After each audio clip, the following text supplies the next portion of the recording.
سعودی عرب کے بینک میں حضرت عثمان بن عفان رضی اللہ تعالی عنہ کا بینک اکاؤنٹ۔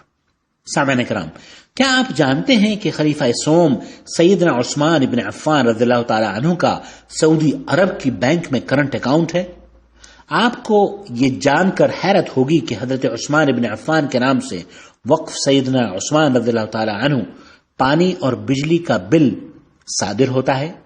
مدینہ منورہ کی میونسپلٹی میں باقاعدہ طور پر اس نام کے تحت جائیداد رجسٹرڈ ہے۔ سعودی عرب کے عالیشان پروجیکٹ جسے جبل عمر کے نام سے جانا جاتا ہے، اس میں خلیفہ ثالث کی حصہ داری موجود ہے۔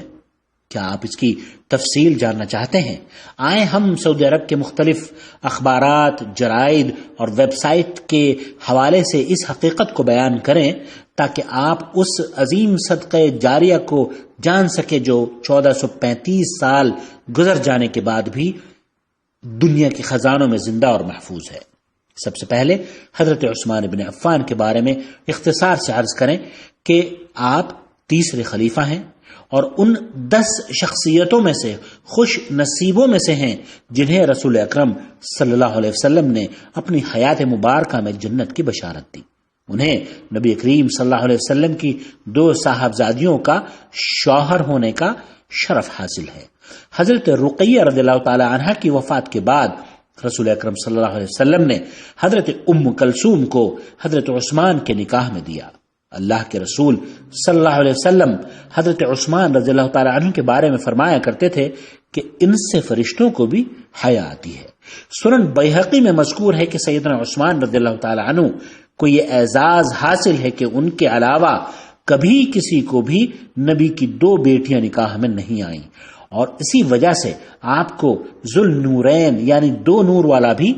کہا جاتا ہے۔ حضرت ابو بکر صدیق کی دعوت پر اسلام قبول کیا، اور جب ابو بکر صدیق رضی اللہ تعالی عنہ نے کہا کہ عثمان کیا ہو گیا، تمہیں ان پتھروں سے بنے بتوں کی عبادت کرتے ہو، یہ تمہیں نہ نفع دے سکتے ہیں نہ نقصان، یہ نہ سن سکتے ہیں اور نہ دیکھ سکتے ہیں، تو فوراً کہہ دیا آپ صحیح فرما رہے ہیں۔ ابو بکر صدیق رضی اللہ تعالیٰ عنہ نے کہا کہ محمد ابن عبداللہ کو اللہ تعالیٰ نے رسول بنا کر بھیجا ہے، وہ اللہ کے نبی ہیں، کیا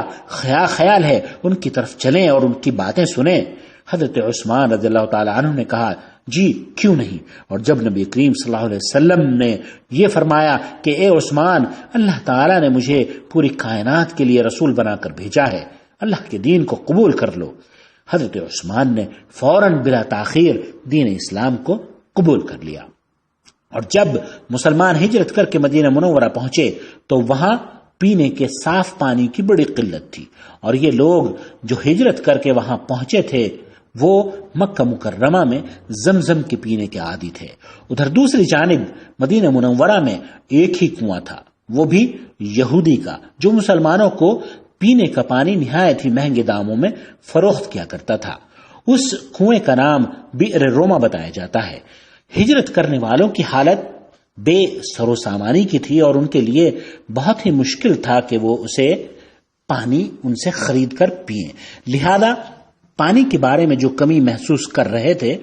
اسے بیان کرنے کے لیے نبی کریم صلی اللہ علیہ وسلم کی خدمت میں حاضر ہوئے، اور اس یہودی کے کنویں کی خبر کے ساتھ اپنی شکایت بھی نبی کریم صلی اللہ علیہ وسلم کی خدمت میں پیش کی اور پریشانی سے آگاہ کیا۔ شکایت سننے کے بعد نبی کریم صلی اللہ علیہ وسلم نے فرمایا، کون ہے جو اس کنویں کو خریدے اور مسلمانوں کے لیے وقف کر دے؟ ایسا کرنے پر اللہ تعالیٰ اسے جنت میں چشمہ عطا فرمائے گا۔ حضرت عثمان بن عفان رضی اللہ تعالی عنہ یہودی کے پاس گئے اور کنواں خریدنے کی خواہش ظاہر کی۔ کنواں چونکہ منافع بخش آمدنی کا ذریعہ تھا، اس لیے یہودی نے فروخت کرنے سے انکار کر دیا۔ حضرت عثمان بن عفان رضی اللہ تعالی عنہ نے ایک تدبیر یہودی کے سامنے پیش کی جسے وہ منع نہ کر سکا۔ آپ نے اس سے کہا کہ ٹھیک ہے، اگر پورا کنواں نہیں دینا چاہتے تو آدھا ہی فروخت کر دو، اگر آدھا کنواں مجھے فروخت کر دو گے تو 1 دن کنویں کا پانی تمہارا اور 1 دن میرا۔ یہودی نے دیکھا کہ یہ ایک اچھی تجارت معلوم ہوتی ہے اور لالچ میں آ کر آدھا کنواں فروخت کر بیٹھا۔ وہ یہ سوچ رہا تھا کہ حضرت عثمان اپنے دل میں اس کنویں کا پانی زیادہ قیمت پر بیچیں گے اور اس طرح اس کنویں سے مجھے مزید منافع ہوگا، اور یہی سوچ کر اس نے آدھا کنواں حضرت عثمان کو فروخت کر دیا۔ ادھر دوسری جانب حضرت عثمان کا ایسا کوئی ارادہ نہ تھا کہ اس کنویں کے پانی کو فروخت کریں، بلکہ انہوں نے کنویں کو خریدتے ہی مسلمانوں کو مفت پانی حاصل کرنے کا کھلا اعلان کر دیا، اور ہوا یوں کہ لوگ حضرت عثمان کے دن مفت پانی حاصل کرتے اور اگلے دن کے لیے بھی وہ پانی جمع کر کے رکھ لیتے۔ یہودی کے مقرر کردہ دن کوئی شخص بھی پانی لینے نہ آتا، اور اس طرح اس یہودی کی تجارت کم ہوتی چلی گئی۔ تو اس نے سوچا کہ بجائے اسے آدھا فروخت کرنے کے پورا ہی حضرت عثمان کو دے دے، اور جب یہودی نے اس خواہش کا اظہار حضرت عثمان بن عفان رضی اللہ تعالی عنہ سے کیا تو اس پر آپ راضی ہو گئے، اور پورا کنواں خرید کر حضرت عثمان نے مسلمانوں کے لیے وقف کر دیا۔ اسی دوران یہ بھی کہا جاتا ہے کہ ایک شخص نے حضرت عثمان بن عفان سے اس کنویں کو دگنی قیمت پر خریدنے کی فرمائش کی، جسے عثمان غنی نے یہ کہہ کر منع کر دیا کہ مجھے اس سے کئی گنا کی پیشکش ہے۔ اس نے کہا میں 4 گنا قیمت دینے کے لیے بھی تیار ہوں۔ تو حضرت عثمان نے کہا اس سے بھی کئی زیادہ کی پیشکش میرے پاس موجود ہے۔ اسی طرح وہ آدمی اس کنویں کی رقم میں اضافہ کرتا رہا، اور حضرت عثمان غنی رضی اللہ تعالی عنہ اسے یہی جواب دیتے رہے کہ مجھے اس سے کہیں زیادہ کی پیشکش ہے۔ آخر میں تنگ آ کر اس نے پوچھ ہی لیا کہ ایسا کون سا شخص ہے جو اسے 10 گنا میں خرید رہا ہے؟ حضرت عثمان نے فرمایا کہ وہ میرا رب ہے، جس نے ایک نیکی پر 10 گنا اجر دینے کا وعدہ فرمایا ہے۔ اب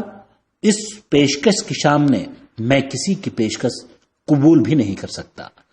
وقت گزرتا گیا، تاریخ کے اوراق لکھے جاتے رہے، مسلمانوں کی تعداد میں دن بدن اضافہ ہوتا رہا، اور یہ کنواں مسلمانوں کو سیراب کرتا رہا، یہاں تک کہ کنویں کے اطراف میں کھجوروں کا باغ بن گیا۔ عثمانی سلطنت میں اس باغ کی دیکھ بھال ہوئی، اور اس باغ میں اللہ تعالیٰ نے وہ برکت پیدا کر دی کہ سعودی عرب کی حکومت کے عہد میں اس باغ میں کھجوروں کے درختوں کی تعداد کم و بیش 15,000 سے تجاوز کر چکی ہے۔ سعودی حکومت کے عہد میں یہ باغ مدینہ منورہ کی میونسپلٹی میں حضرت عثمان ابن عفان رضی اللہ تعالی عنہ کے نام پر رجسٹرڈ ہے۔ حکومت کے ادارے اور کارکنان اس باغ کی کھجوریں مارکیٹ میں فروخت کرتے ہیں، اور اس سے حاصل ہونے والی آمدنی حضرت عثمان ابن عفان رضی اللہ تعالی عنہ کے بینک اکاؤنٹ میں جمع کر دی جاتی ہے، اور کہا جاتا ہے کہ اس اکاؤنٹ میں اتنی رقم جمع ہے کہ اس سے مختلف پروجیکٹس پر کام کیا جاتا ہے، اور یہ بھی کہا جا رہا ہے کہ اب مدینہ منورہ میں ایک رہائشی ہوٹل بھی اس کے تحت تعمیر ہونے والا ہے، جس کی متوقع آمدنی 50 ملین ریال ہوگی، جس کا آدھا حصہ یتیموں، غربا اور محتاجوں کے ساتھ ساتھ فلاحی اداروں کو بھی دیا جائے گا، اور بقیہ آدھا حصہ حضرت عثمان بن عفان کے اکاؤنٹ میں جمع کر دیا جائے گا۔ سامعین کرام، یہ ہے اس صدقے کا پھل جو حضرت عثمان بن عفان رضی اللہ تعالی عنہ نے اللہ کے لیے پیش کیا، اور اللہ تعالی نے اس صدقہ جاریہ کو وہ شرف بخشا، وہ قبولیت عطا فرمائی کہ اس کی برکت سے آج عوام مستفید ہو رہی ہے، اور انشاءاللہ تعالی تا قیامت یہ ان کے لیے صدقہ جاریہ بنا رہے گا۔ یہ وہ عظیم شخصیات ہیں جنہوں نے اللہ تعالیٰ کے ساتھ تجارت کی، یہی ہیں وہ پاک نفوس جنہوں نے صدق دل سے اللہ کو قرض دیا، نہایت ہی پاک اور مبارک قرض، اور پھر اللہ رب العالمین نے انہیں کئی گنا بڑھا کر لوٹا بھی دیا۔ اپنے بھائی محمد عاقل کو اجازت دیجیے، اس امید پر کہ آپ اس قصے کو دوسروں کے ساتھ شیئر کریں گے، اور اللہ کی راہ میں مال خرچ کرنے کے لیے کبھی بھی اپنے ہاتھ کو تنگ نہ کریں گے۔ والسلام علیکم ورحمۃ اللہ وبرکاتہ۔ اخوکم فی اللہ محمد عاقل جدہ، مملکت سعودی عرب۔ واٹس ایپ پر دینی پیغامات آپ اگر حاصل کرنا چاہتے ہیں تو اس نمبر کو نوٹ فرما لیجیے، 00966 504 686317۔